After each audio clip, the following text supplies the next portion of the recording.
Hi everyone,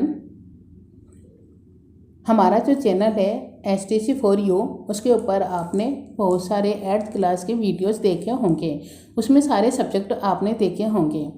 काफ़ी समय से 9th क्लास के बच्चों की डिमांड हो रही थी कि हमारे भी वीडियोस जो है वो डाले जाएं। तो बच्चों, आज आपकी डिमांड को देखते हुए हम लोग लेके आए हैं आपके लिए 9th क्लास की हिंदी चैप्टर फर्स्ट, दो बैलों की खता।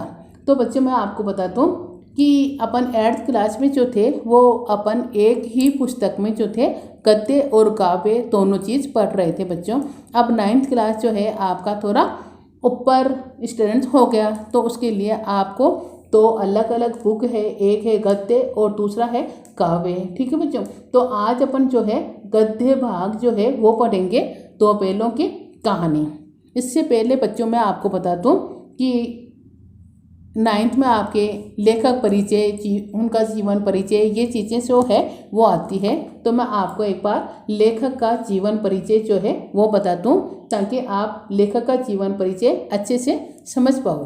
तो बच्चों देखो, लेखक का जीवन परिचय जो है वो है लेखक लिखने वाले को बोलते हैं। ठीक है, आपको मैंने 8th क्लास में भी बताया है। ठीक है, तो मैं आपको बताती हूँ लेखक का परिचय। इस पाठ को लिखने वाला कौन है? मुंशी प्रेमचंद। लेखक अपने कौन है? मुंशी प्रेमचंद। मुंशी प्रेमचंद का जन्म जो है वो 1880 में बनारस के लमड़ी गांव में हुआ था। उनका मूल नाम धनपत राय था। उनकी शिक्षा जो है वो बच्चों BA तक हो पाई थी। उन्होंने जो है शिक्षा विभाग में नौकरी की, परंतु असहयोग आंदोलन में सक्रिय भाग लेने के लिए सरकारी नौकरी से त्यागपत्र दे दिया। 1936 में इस महान कथाकार का देहांत हो गया।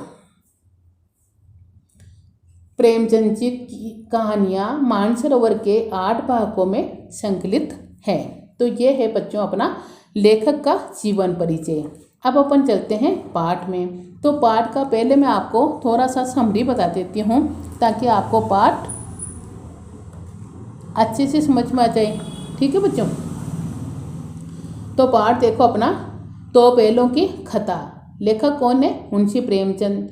लेखक ने दो बैलों का परिचय देने से पहले कुछ जानवरों का परिचय दिया है। यहाँ लेखक ने गधे का पहले नंबर का बेवकूफ़ बताया है। लेखक की नज़रों में जो है गधा जो है कैसा जानवर है? बिल्कुल बेवकूफ़ जानवर माना जाता है, क्योंकि गधा बहुत ज़्यादा सीधा होता है। उसकी सबसे बड़ी विशेषता यह है कि वो कभी किसी पर क्रोध नहीं करता है। उसको देखने से ये लगता है कि वह हमेशा उदास रहता है। लोग इसे मूर्ख समझते हैं। क्यों? क्योंकि वो बहुत ज़्यादा सीधा होता है, और चाहे आप उसके साथ कैसा भी व्यवहार करो, लेकिन उसको कभी क्रोध नहीं आता है। इसलिए लेखक की नज़रों में क्या है? गधा जो है फर्स्ट नंबर का बेवकूफ़ प्राणी जानवर है। गधे में ये सभी गुण पाए जाते हैं जो ऋषि मुनियों में पाए जाते हैं। ऋषि मुनि कैसे होते हैं बच्चों? बिल्कुल सीधे शांत स्वभाव के होते हैं। उनको आपने कभी देखा ही नहीं होगा कि उनको क्रोध भी आता है। तो लेखक क्या क्या कह रहे हैं कि गधे में भी वो सारी चीज़ें देखने को मिलती है। क्यों? क्योंकि गधा जो है वो भी बहुत ज़्यादा सीधा होता है, इसीलिए लोग उसे बेवकूफ़ के नाम से बोलते हैं, मूर्ख के नाम से बोलते हैं। लेखक के अनुसार बैल भी ऐसा ही एक पशु है। वह गधे की तुलना में कम मूर्ख समझा जाता है, क्योंकि किसी न किसी प्रकार से अपना असंतोष या फिर क्रोध जो है वो प्रकट कर देता है, जबकि गधा मौन रहकर अपने ऊपर सभी प्रकार के अत्याचार सहन कर लेता है। क्या है? बैल है वो भी मूर्ख है, बेवकूफ़ है, लेकिन वो गधे की तुलना में जो है वो थोड़ा कम है। क्यों? क्योंकि वो कभी कभी क्या होता है, उसको क्रोध भी आ जाता है, उसके अंदर असंतोष भी प्रकट हो जाता है, और वो चाइर भी कर देता है। जबकि गधा जो है उसके साथ कुछ भी व्यवहार आप करोगे वो सहन करता जाएगा। सब कुछ अत्याचार जो है वो सहन कर लेगा, कुछ प्रत्युत्तर आपको नहीं देगा। इस कहानी के मुख्य पात्र भी दो बैल हैं। दो बैलों की कहानी के माध्यम से लेखक ने समाज को पशुओं की आत्मीय भावना का वर्णन किया है।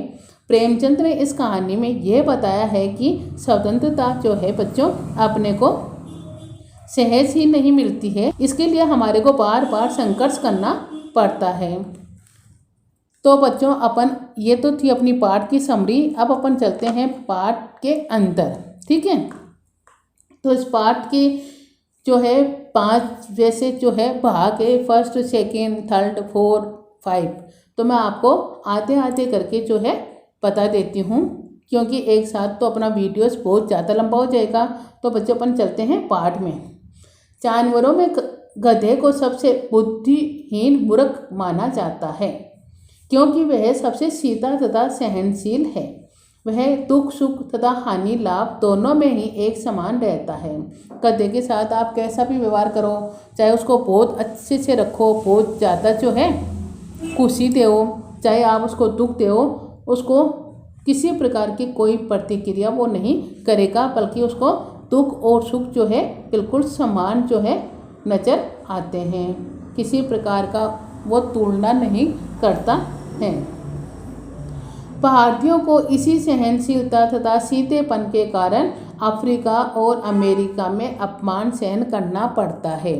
भारतीय अपन लोग जो हैं कैसे हैं, हम लोग बिल्कुल सीधे हैं, इसलिए हम बाहर जाते हैं तो हमारा भी जो है जगह जगह अपमान इसीलिए होता है, क्योंकि अपन लोग जो है क्या करते हैं, बहुत ज़्यादा सहनशील हैं। गधे से थोड़ा ही कम सीधा प्राणी बैल है। बैल कैसा है, गधे से थोड़ा सा कम और सीधा है। उसका स्थान गधे से नीचा है। क्यों है? क्योंकि वह कभी कभी अड़ जाता है। क्या करता है, वो कभी कभी अपना जो असंतोष प्रकट कर देता है, अपना दुख जो है वो प्रकट कर देता है। चूरी के पास हीरा और मोती नाम के 2 बैल थे। यहाँ प्रश्न आपकी क्या बनता है बच्चों, देखो हीरा और मोती कौन थे। यहाँ आपका प्रश्न क्या है, हीरा और मोती कौन थे। तो आपका उत्तर क्या होगा, हीरा और मोती 2 बैल थे। ठीक है बच्चों, वह दोनों ही बहुत ही सुंदर और सुडौल बैल थे। बहुत सुंदर दिखते थे, बहुत ही उनका जो शरीर जो था वो हृष्ट पुष्ट था। लंबे समय से एक दूसरे के साथ रहते रहते उनमें आपस में बहुत प्रेम हो गया था। वो बहुत लंबे टाइम से क्या कर रहे थे, जहाँ भी रहते थे दोनों एक साथ रहते थे। इसलिए अपन भी देखो, आप क्लासमेट जो है आपके पास सीट पे जो बैठता है बच्चों, उसमें आप में प्रेम हो जाता है। ठीक है, वो जब नहीं आता है तो आपको बिल्कुल ऐसे खाली खाली लगता है। तो वैसे ही दोनों बैल साथ रहते रहते क्या हो गए थे, बहुत ज़्यादा घुल मिल गए थे और उनमें बहुत ज़्यादा जो है प्रेम हो गया था। वो हमेशा साथ साथ ही उठते बैठते थे, खाते पीते थे। वह आपस में एक दूसरे को चाटकर तथा सूंघकर अपना प्रेम प्रकट करते थे। दोनों पैर जो थे वो क्या करते थे, एक दूसरे के साथ रहते रहते इतने घुल मिल गए थे कि जब भी उनको एक दूसरे को कुछ प्यार करने का मन होता था तो वो कैसे जाहिर करते थे, एक दूसरे को चाट कर या फिर सूंघकर जो है अपना प्रेम जाहिर करते थे। दोनों आंखों के इशारों से ही एक दूसरे की बात समझ लेते थे। सूरी ने एक बार दोनों बैलों को अपने ससुराल भेज दिया। ठीक है, सूरी कौन है, दोनों बैलों का मालिक है। ठीक है, और बैल जो है चूरी के पास रहते थे। लेकिन एक बार उसने क्या कर दिया कि दोनों बैलों को कहाँ भेजने का निर्णय लिया, अपने ससुराल में। लेकिन बेचारे बैल ये समझे कि उनके क्या समझ रहे हैं बैल कि उनका जो मालिक है कौन, चूरी, उन्होंने उनको बेच दिया। उनके क्या समझ में आ रहा था बच्चों, दोनों बैलों के, उनको ये समझ में आ रहा था कि हमारा मालिक जो है वो हमारे को बेच दिया। इसीलिए वे चूरी के साले के साथ जाना नहीं चाहते थे।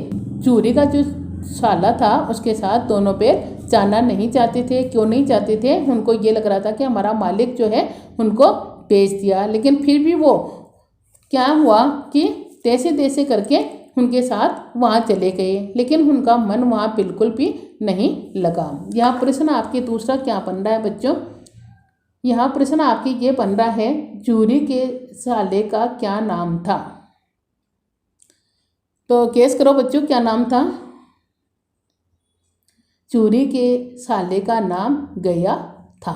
ठीक है, तो यहाँ बैल दोनों जो है वो क्या कर रहे हैं, उनको यहाँ ये लग रहा है कि हमारे को हमारे मालिक ने बेच दिया, इसलिए वो गैया के साथ जाना नहीं चाहते थे। और वो वहाँ चले भी गए, लेकिन वहाँ जाने के बाद उन दोनों का मन बिल्कुल भी नहीं लगा। हाँ तो बच्चों देखो आगे क्या होता है कि दोनों बैल जो थे वो क्या हुआ, उनका बिल्कुल वहाँ मन नहीं लगा। तो उन्होंने क्या सोचा, उन्होंने वहाँ चारा नहीं खाया। रात को दोनों बैलों ने सलाह की और चुपचाप सूरी के घर की ओर चल दिए। सुबह दरवाजे पर खड़े बैलों को देखकर चूरी बहुत खुश हुआ। दोनों बैलों ने मिलके क्या हुआ, जब उनका मन वहाँ नहीं लग रहा था तो दोनों बैल मिलके क्या करने लगे कि दोनों बैलों ने मिलके और एक सलाह की। और क्या सलाह बनाई उन्होंने कि यहाँ से अपन भाग चलते हैं। और दोनों जो मिलके और वहाँ से भाग निकले। कहाँ भाग निकले बच्चों, चूरी के घर के लिए, अपने मालिक के घर आने के लिए वो रातों रात वहाँ से निकल गए। और सुबह उन्होंने क्या किया, अपने मालिक के दरवाजे पे अपने आप को पहुँचा दिया। अर्थात दोनों बैल हीरा और मोती जो थे वो कहाँ चले गए, अपने मालिक के दरवाजे पे। और जब सुबह उनका मालिक जो था जब उन दोनों को दरवाजे पे देखा तो बहुत ज़्यादा खुश हुआ। और सारे गांव के बच्चों ने भी क्या किया कि तालियां बजा के उनका स्वागत किया। लेकिन देखो आगे क्या होता है, चूरी की पत्नी जो थी वो बच्चों बिल्कुल भी खुश नहीं हुई। वो हद से ज़्यादा नाराज़ हो गई और उन्होंने दोनों बैलों हीरा और मोती जो थे उनको नमक हराम कहने लगी। और गुस्से में आके उसने जो है बैलों को सूखा चारा डाल दिया। क्या किया उसने कि दोनों बैलों के लिए क्या कर दिया कि जो है इनको खली वगैरह कुछ नहीं मिलेगी, इनको खाने के लिए केवल सूखा जो है वो चारा डाल दिया। चूरी ने जो है अपने नौकर को कहा काय के लिए कि दोनों बैलों को खली डाल देना। लेकिन वो भी बेचारा जो था वो अपने मालकिन के डर के मारे जो है बैलों को क्या नहीं डाला, खली नहीं डाला, बिल्कुल सूखा चारा जो है उन दोनों के हिस्से में आ गया। आगे देखो क्या होता है, दूसरे दिन गया दोबारा हीरा मोती को ले आया। दूसरे दिन क्या हुआ, जब गया को ये पता चला कि दोनों बैल हीरा और मोती जो है कहाँ चले गए, चूरी के घर पे, तो वो वहाँ गया और दोबारा से उन बैलों को अपने घर पे लेके आ गया। इस बार उन्होंने मोटी मोटी रस्सियों से बांध दिया। क्या करा, अब की बार जो गया था उसने क्या किया कि दोनों बैलों को अपने घर पे लेके आया और उनको बहुत मोटी मोटी रस्सियों से बिल्कुल बांध दिया। काहे के लिए, ताकि ये दोबारा से तुरवा के ना जा सके। पिछली बार उन्होंने क्या कर दिया था, रस्सी तोड़ के चले गए थे। तो अब की बार गया ने क्या सोचा कि अब की बार फिर चले जाएंगे, तो उसने क्या किया, मोटी मोटी रस्सियों से उसको बांध दिया। किसको, हीरा और मोती को। और उसको बहुत गुस्सा हुआ, कौन, गया गुस्सा हुआ। तो उसने क्या किया कि खाने को जो है उनको सूखा चारा डाल दिया। काहे के लिए कि जब अपन को भी किसी बात की तकलीफ होती है तो अपन गुस्सा दिखाते हैं। तो गैया जो था वो बैलों को गुस्सा दिखा रहा था और उनको खाने के लिए बिल्कुल सूखा चारा दे दिया। लेकिन बैल भी बच्चों कोई कम नहीं थे। उन्होंने क्या समझा कि हमारा यहाँ अपमान हो रहा है। वो बैल दोनों जो थे हीरा और मोती, वो क्या समझ रहे थे कि हमारा जो है अपमान हो रहा है। इसलिए उन्होंने क्या किया, अगले दिन हल चलाने से मना कर दिया। उन्होंने क्या योजना बनाई कि जब गैया उनको हल चलाने के लिए लेके गया तो वो बिल्कुल हल जोतने के लिए मना कर दिए, मतलब वो टस से मस नहीं हुई। गैया ने उन्हें डंडों से मारा। क्या हुआ, जब उन्होंने काम नहीं किया तो गैया जो था उनको डंडों से बहुत ज़्यादा मार पिटाई की। तो उन्होंने क्या योजना बनाई कि चलो अपन वापस से भाग चलते हैं। और हीरा और मोती दोनों मिलके जो है सारे जितने भी हल चलाने का सामान था उनको तोड़ के और वापस भाग निकले। लेकिन बच्चों क्या हुआ कि जो उनके गले में मोटी मोटी रस्सियाँ लटकी हुई थी उनकी वजह से वो वापस पकड़ में आ गए। अगले दिन उन्हें फिर से सूखा चारा मिला। क्यों, क्योंकि वो वापस भागने की कोशिश कर रहे थे। तो गैया जो था उनको दूसरे दिन फिर से उनको क्या किया, सूखा चारा डाल दिया। अब वो और भी ज़्यादा दुखी हो गए। क्यों, क्योंकि उनको बार बार जो था सूखा चारा मिल रहा था।